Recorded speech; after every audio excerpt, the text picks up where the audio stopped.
Hi, welcome to the Resources Roadhouse. I'm Wally Graham. I'm with James Fox. He's Managing Director of PNX Resources. Now, James, an interesting mix, PNX, especially in a room full of miners from Western Australia at a Queensland conference. You are focused in the Northern Territory, I believe. You've got a number of gold projects up there. Could you just run us through what you got and what you're doing there? Absolutely. So, look, thank you. So we have the Hayes Creek project, which is zinc, gold and silver, about 180 k's from Darwin. We just completed a pre-feasibility study on that last year and working our way through the minefield that is the environmental approval side of things at the moment. But in parallel with that, and I think what's really exciting for us is that we've started the drill bit going, targeting gold mineralisation in that area, and we've had a 2 from 2 success rate this year, identified some new high-grade gold mineralisation near surface. We've got a drill program starting in a couple of weeks' time, following up on some of those initial excellent results. All right, so just give me a bit of background. How long have you been listed, and how you pick up the projects that you got? Yep. Yeah. Look, thanks. Well, we listed a long time ago, before my time, but since we've really been focusing on this project in the Northern Territory for the last 4 years.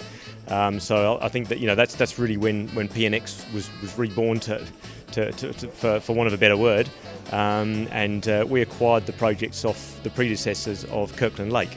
So a company called Crocodile Gold at the time. We did a deal with those guys to acquire the Hayes Creek project relatively cheaply and then earn into the surrounding exploration tenure.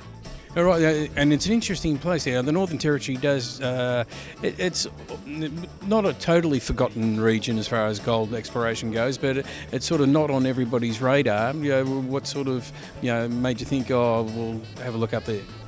Yeah, look, I think it was, much lower barriers to entry than some parts of WA.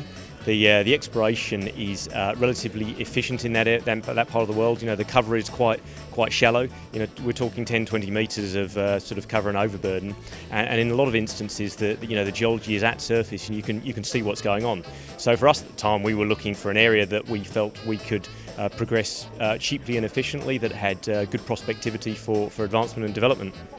Oh, right, so the drilling programs you've already completed, they're telling you that you're in the right area, something worth looking at. 2019, you've got a bit more drilling to lined up?